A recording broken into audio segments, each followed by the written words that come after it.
If you're interested in black metal, you are likely familiar with the 90s church burnings in Norway and the subsequent killing of Mayhem guitarist Øystein Aarseth, aka Euronymous.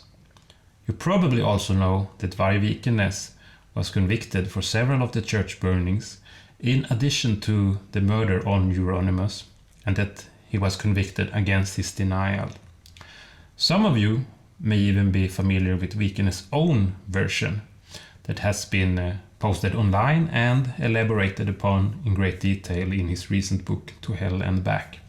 And basically Vikernes' own story is that Euronymous had a plan to kill him and that certain events led to him killing Euronymous first in self-defense. Now, Vikernes is also quite critical of the court that sentenced him to prison for these crimes. Basically, he seems to think that he did not receive a fair trial. So I have been wondering for a really long time, was there in fact a lot of good evidence against Vikernes? What did the evidence look like? And I have especially been wanting to know, how did the prosecutor disprove Vikernes' claim of self-defense, that Euronymous was about to kill him and about to attack him when he got to the apartment? I want to know, was there in fact a lot of good evidence against Vikernes that he has chosen to hide and not talk about? Or is it like he says, that he was convicted on very loose grounds? And that is why I got myself a copy of the actual judgment. And this is from the Eidsvatting Lagmannsrett, that's the Eidsvatting Court of Appeal. It's from the 16th of May in 1994, and let's read it together. Now, before we start, you should know that any judgment will typically begin with a lot of formal stuff, and that the actual reasonings for the court's decision will come further down. So the judgment starts with formal stuff like the name of the court, the prosecutor and the defendants, as well as information that Vikernes was detained and a bit about Vikernes' social and economic situations. We can see, for example, that he did not have a job at the time and that he had an 18-month-old child. Then we move on to the actual charges against Vikernes, the prosecutor's claims, and we can see in the statement of the facts that Vikernes was charged with killing Euronymous the night to Tuesday, the 10th of August, in 1993 on Tøyengate 40B in Oslo. It is claimed that he planned the murder, traveled to Oslo with Snorre, went home to Euronymous where he stabbed him in the head, throat, chest and back so that he died. Vikernes was also charged with gross infliction of damage by means of burning the font of church, the Holmenkollen Chapel, the Skjold Church and Åsane Church. There are also charges of overthrowing gravestones in Oslo and Bergen.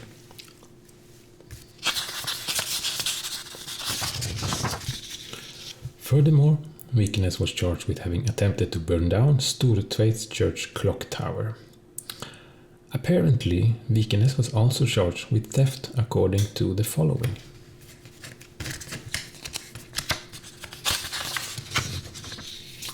Breaking into Årstad Church and stealing a sewing machine, breaking into a cabin and stealing a copy of Mein Kampf, breaking into another cabin and stealing a jacket and some other stuff, breaking into a dynamite storage belonging to the State and Traffic Authority and stealing 100 kilos of dynamite and 25 kilos of glycine, and breaking into a cabin and stealing 2 knives and a Norwegian 17th of May flag. There is also attempted theft of some military stuff in the Hordaland Infantry Regiment, as well as theft of crucifixes from graveyards.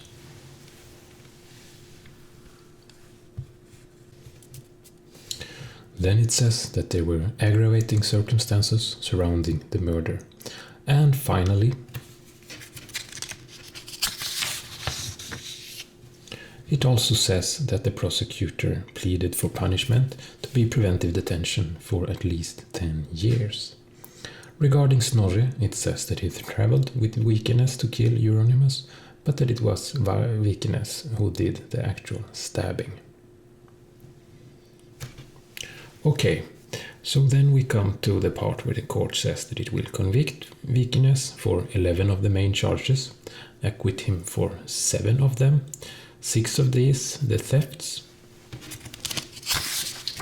in accordance with what the prosecutor wished. So basically, in those cases, the prosecutor himself did not think the evidence was good enough, but still did not drop the charges, I guess. The 7th charge that Vikernes was also acquitted of was the burning of the font of the church. It also says that the court convicted Snorre for assisting premeditated murder. And then there's just a summary of the crimes Vikernes shall be convicted of. So now we get to what's supposed to be the good stuff, the actual reasonings for the judgment, how the court arrived at its conclusion. And I'm going to read it, and then we will finish with a discussion and some concluding thoughts at the end. The circumstances surrounding these charges, and that mainly Vikernes shall be convicted for, are in different ways connected to a youth environment with interest for a certain style of music, so-called black metal.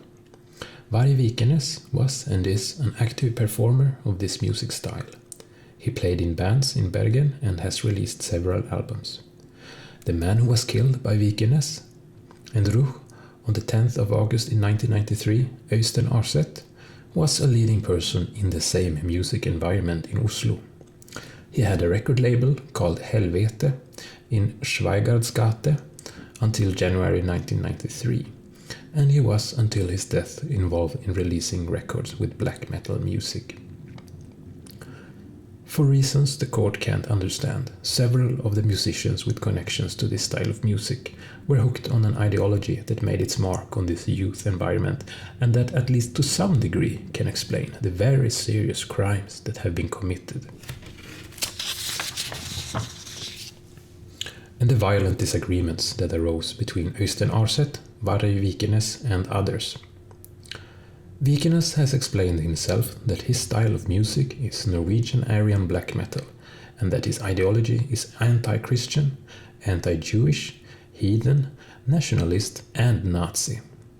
He says that he is not racist, but in strong opposition to others than Aryans living in Norway. Non-Aryans could and should be removed and, if necessary, killed. Vikernes believes in Satan, but says himself that he is not what you would call a Satanist or devil worshipper. He connects part of his ideology to Old Norse mythology and says that he is the son of, or at least a descendant to, Odin and Heimdall. Worshipping these Old Norse gods is important to him. Both Vikernes, the co-defendant, and witnesses have described nightly rituals and weapon exercises in this environment, where an extraordinary appearance and dark clothes also played a role. The court has the impression that a lot of the youths came along on these rituals and similar events, mostly because of curiousness and excitement. But that for others, unfortunately, this was bloody serious. Øystein Aarseth and Varg Vikernes seems to have been especially active.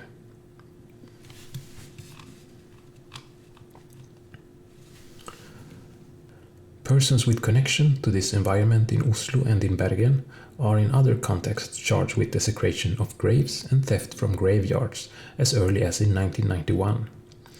Even if this, in the current events, regards circumstances that Varg Vikernes is acquitted for, it nevertheless sheds some light on what has later developed in this special environment. The court has seen a petition that was sent in spring 1992 with a call to arms against everything that is Christian and good, and where it is mentioned that all who are in should at the same time go to action by burning or blowing up churches, etc. Even if Vikernes all until and throughout the main hearing has denied that he had anything to do with the fires, he has maintained that it is positive for the cause to burn churches, and that it benefits the ideology he and others are fighting for. The attempted church burning and the 3 church burnings he now is convicted for happened from the end of May 1992 to Christmas 1992. Already in January 1993, Varg Vikernes stood in an interview in Bergens Tidende, that's some Norwegian news, where he mentioned previously unknown details about some of the burnings, while he expressed that our intention is to spread fear and devilry, and that the goal of the group was the most possible sorrow and misery. As a result of this interview, Varg Vikernes was arrested and detained for some weeks. The investigation from that period did not bring forth any concluding evidence as to who was behind the church burnings. After witness testimonies and uptaking of other evidence, the court finds that the relationship between Øystein and Varg was good until spring 1993, and that they in this period basically fought for a common cause. For various reasons, there arose animosity between them, and this animosity, that obviously may have been mutual, increased in strength during the summer. This might have had ideological reasons. They were obviously not entirely in agreement when it came to basic issues. Vikernes has in the court said that he perceived Arset as a communist and that Arset was unbelievably naive, though the court is more inclined to believe that the tensions between the 2 young men rather had its roots in a regular power struggle. Arset was the self-proclaimed leader in the black metal environment in Oslo, and Vikernes considered himself to be the king of Hordaland. It might be that it simply was a fight for the position of leader. In addition to that, Vikernes thought that Arset messed up with releasing his records and also didn't do enough to market Vikernes' music. Sunday the 8th of August in 1993, Vikernes got to know that Arset had spoken the meaning about him in a phone call with Snorre Ruch. It seems that this might have been the straw that broke the camel's back, and he apparently decided then and there to travel from Bergen to Oslo to kill Arset. He discussed this with 2 of his friends during the Monday, and Snorre Ruch let himself be convinced to aid him. An alibi was planned for the time of the killing, details about how the murder should be carried out were discussed, and Snorre Ruch said he was willing to be the driver from Bergen to Oslo. Snorre Ruch was dressed in a white sweater to look less black metal, as he himself stated in court. While driving out of Bergen and into Oslo, and while stopping at a gas station, Vikernes hid in the back seat or baggage area, so that he would not be observed or recognized. They drove rapidly to Tøyengaten in Oslo, where they parked the car. Vikernes was already equipped with several knives, and he gave one to Snorre Ruch before they went onwards towards Øystein Arset's apartment. It was in the middle of the night, and Arset was asleep. Vikernes went first to the apartment, where he rather quickly attacked Arset with a knife. Arset tried to escape down the stairs in his underwear. He was chased down by Vikernes 1 or several times, and was inflicted a total of 23 stab wounds in the head, throat, chest and back. 16 of the stabs were in the back. He ended up lying in the stairway between the first and second floor, and was dead when he was found. Snorre Ruch did not participate in the stabbing, but observed it when the 2 others came storming past him down the stairs. He did nothing to stop the stabbing or to help Arset.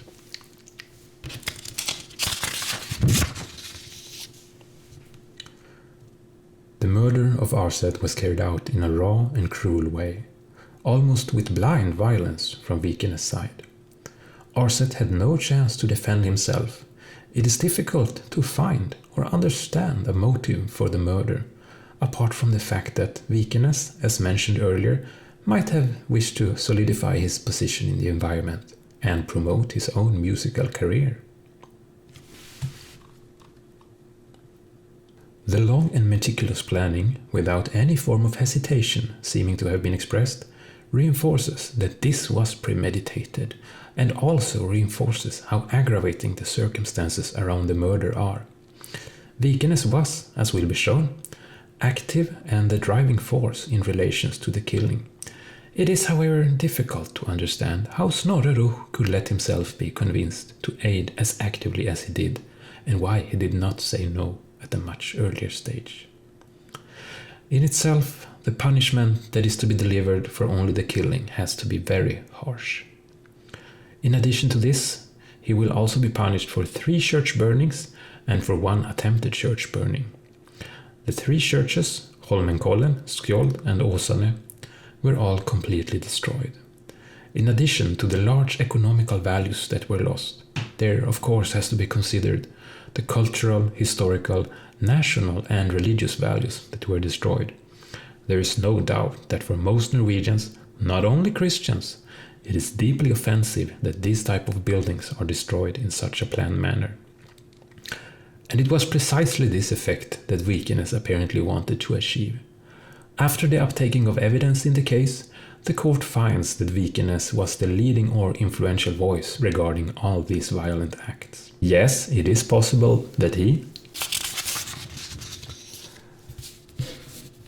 as regards the fire in Holmenkollen Chapel, had crucial help from Øystein Aarseth, but the evidence in that regard has for obvious reasons been limited.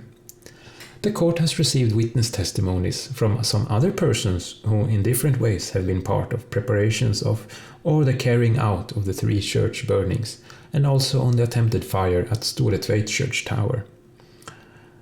The court again has a firm impression that Vikernes, in regard to all of them, has played a leading role.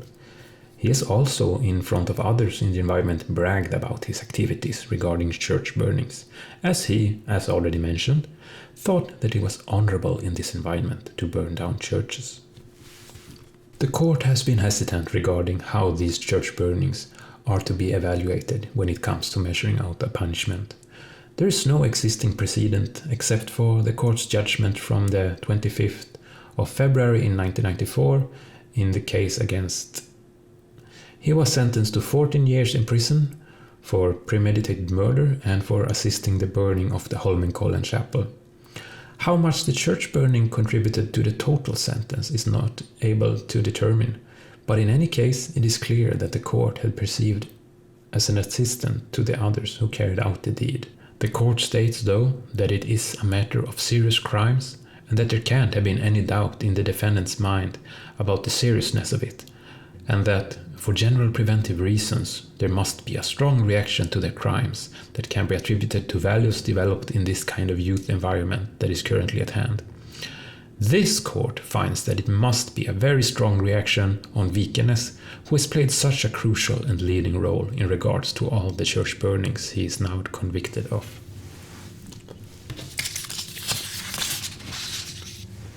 Vikernes shall also, as mentioned, be convinced for 5 gross thefts and 1 attempted gross theft committed in 1992 and 1993.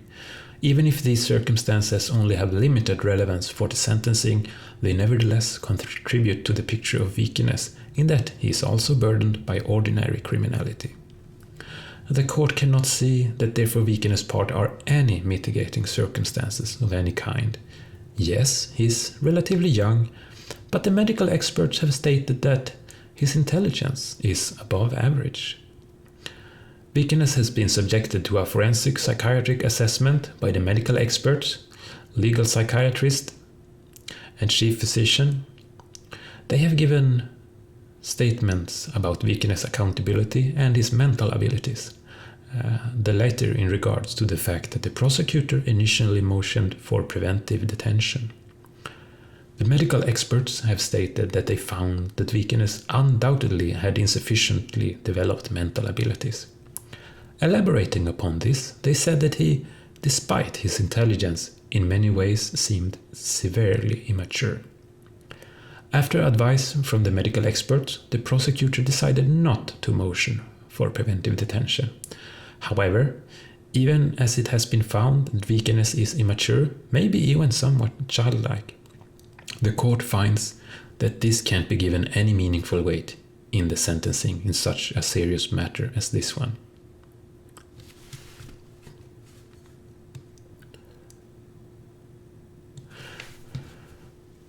prosecutor has motioned for a 21-year prison sentence for Varg Vikernes. The court has in great depth evaluated whether there in this very serious matter are grounds to go lower than this. The court has unanimously decided that in this matter it is necessary to hand out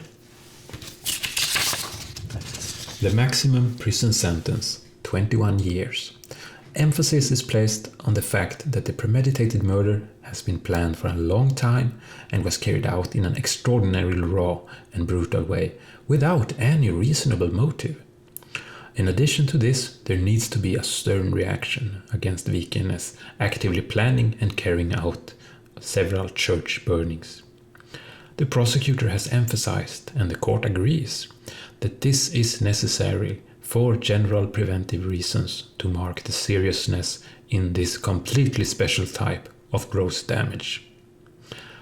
And I'm skipping the Snorre part, where they state that he aided Vikernes and should get 8 years in prison. They also go into the medical evaluation, but I'm not going to go there, though it seems to be in line with what Varg describes in his book To Hell and Back.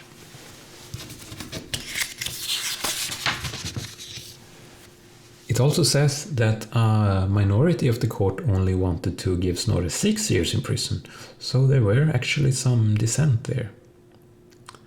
And with that we are reaching the end of the judgment. It says that Vikernes had been detained for 270 days prior to the judgment, which would be subtracted from his prison term. The prosecutor did not claim damages from Vikernes and neither any legal costs. The judgment was unanimous except for the dissent about Snorre's punishment.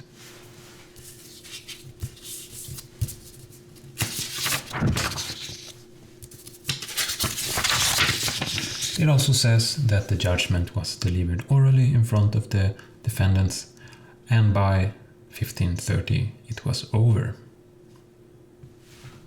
So there you have it, the judgment against Varg Vikernes. First of all, I must say that I am a bit disappointed.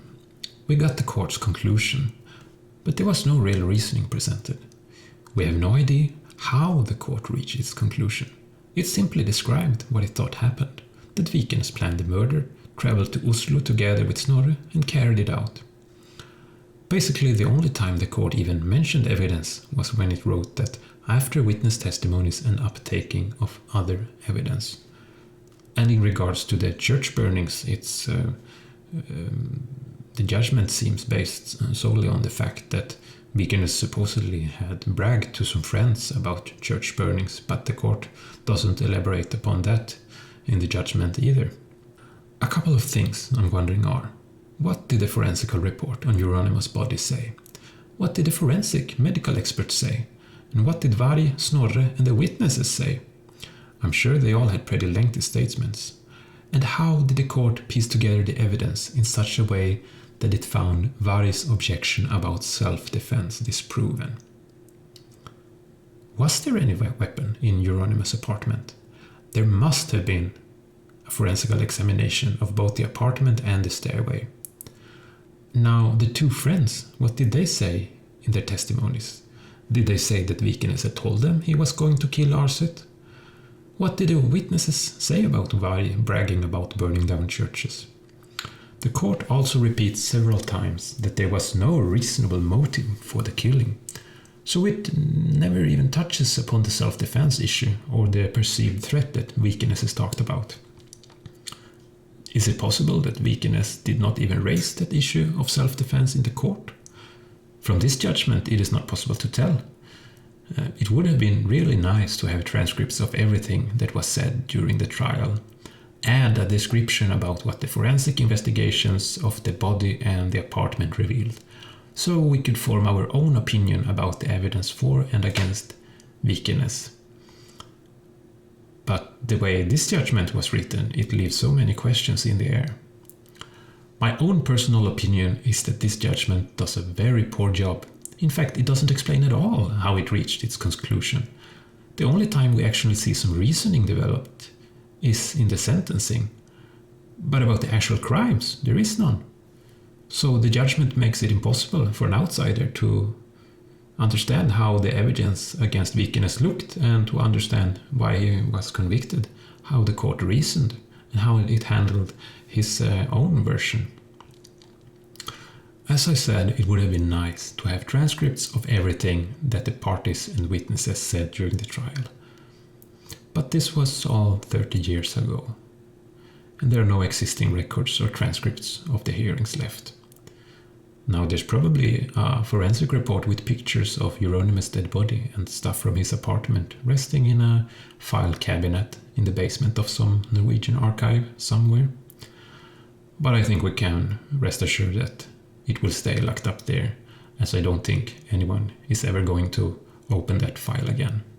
But clearly, the way this judgment was written is a huge disappointment for anyone wishing to get an insight into how the evidence against Vikernes looked. So, have we learned anything new today? I don't know. And I suppose one thing that could speak in the direction of the killing being an intentional murder is the fact that it says that Euronymous have been stabbed a lot in the back. But then again, without any elaboration as to what the forensic report said, it's difficult to know how we should interpret such a thing as wounds in his back. And maybe it would make sense at this point to look a bit about what Vikernes wrote himself in his recent book that I mentioned earlier, where he has described what he says happened in the apartment in great detail. It seems like a fitting way to kind of wrap things up so that we go first full circle, so to speak, on these events.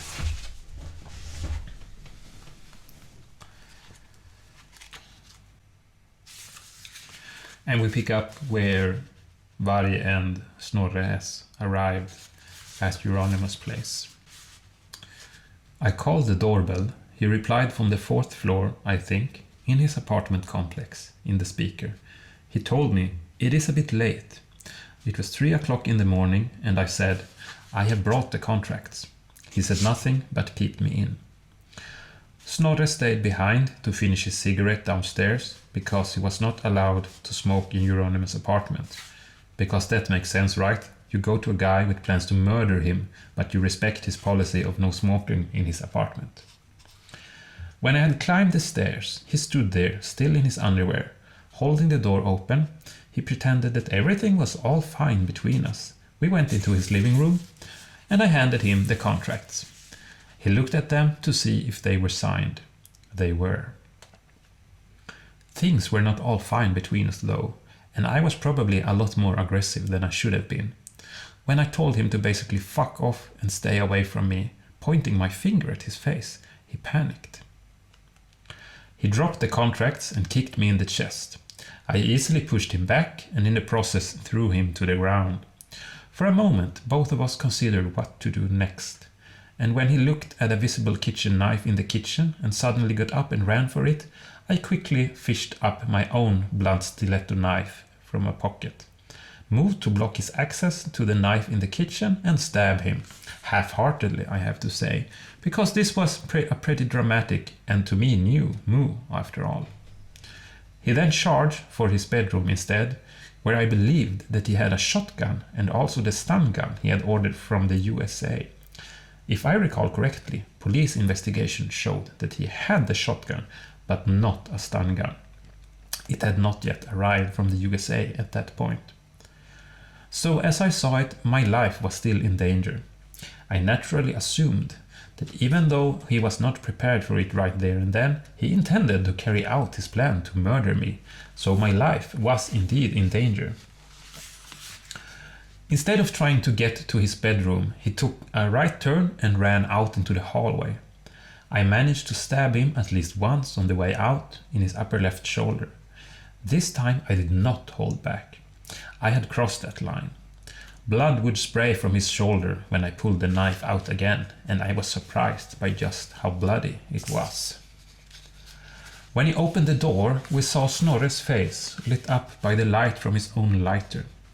After he had finished his smoke, he had climbed the stairs, but was not really sure about where exactly the apartment was. So he had climbed up one story too much and ended up in the attic. So he had walked back down, and since the light was out in the hallway, he lit his lighter in an attempt to read the door sign to see if this was the right apartment. He was absolutely shocked by what he saw and looked like a terrified ghost, still with his lighter lit in front of his face as we both ran past him.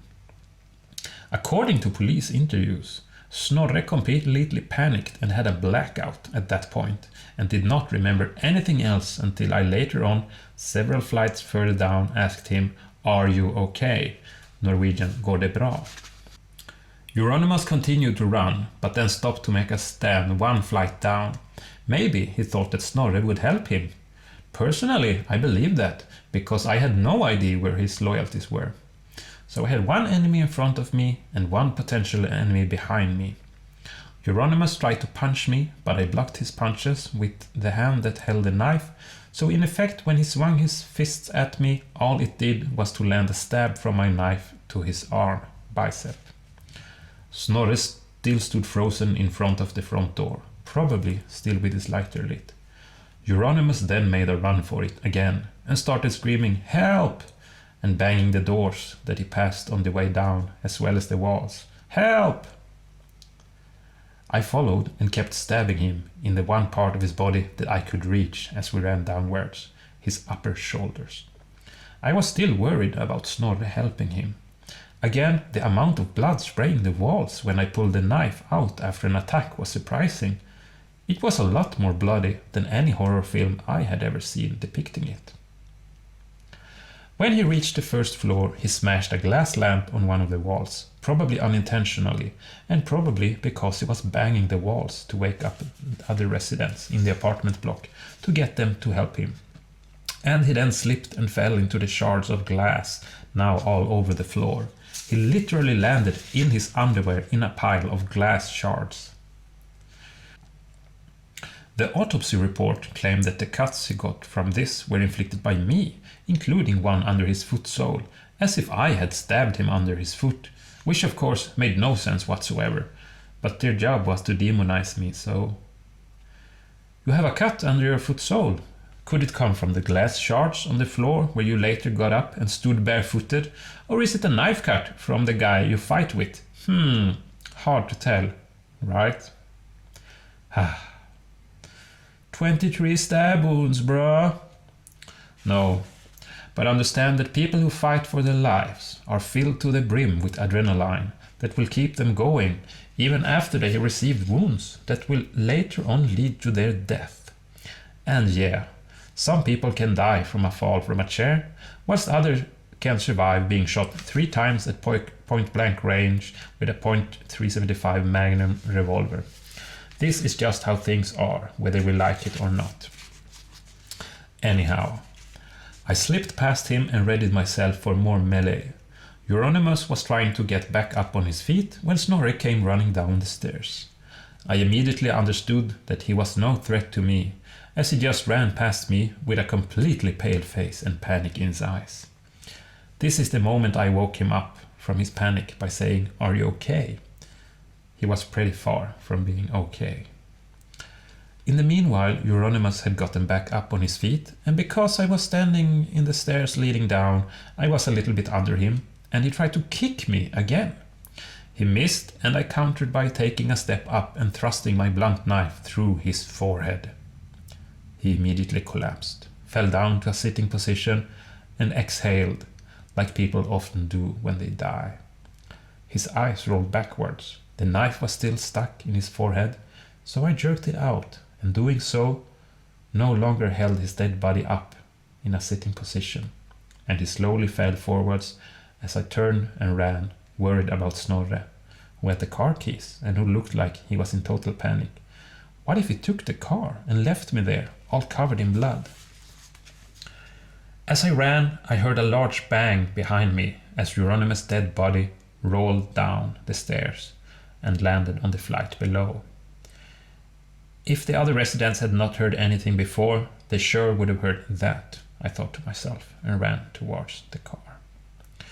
I caught up with Snorre by the car, quickly took the keys from him, and told him to drive back to Bergen. Personally, I was covered in blood all over my upper body, so I figured it would not be too smart for me to do the driving. I got into the back seat and lay down and told him to drive. Yeah, so that definitely raises some additional questions. For example, was there a shotgun in Euronymous' apartment? Was there distribution of blood in the apartment that matches the way Vikernes described how they were moving around? Did Vikernes have any bruises on his chest that could come from a kick from Euronymous? Because, all these things, if they were found, could corroborate Vikernes' version of the events. And of course, it will be the job of his attorney to point out these things to the court so that it raises doubt about whether the prosecutor's version of the events is correct. How well Vikernes' attorney did so in this case, we will of course never know.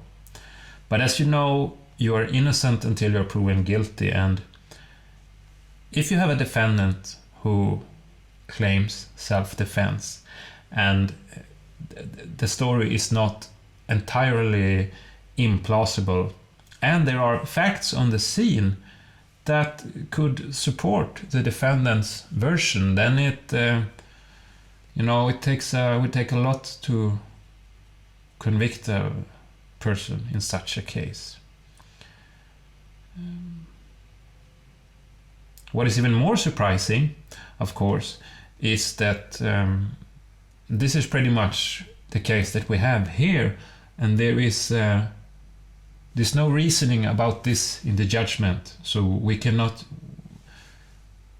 read how the court arrived at its conclusion. The entire judgment is basically the conclusion.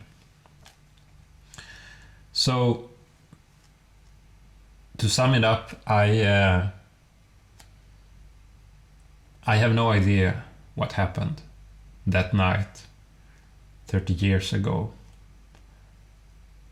but I think the judgment is absolute crap.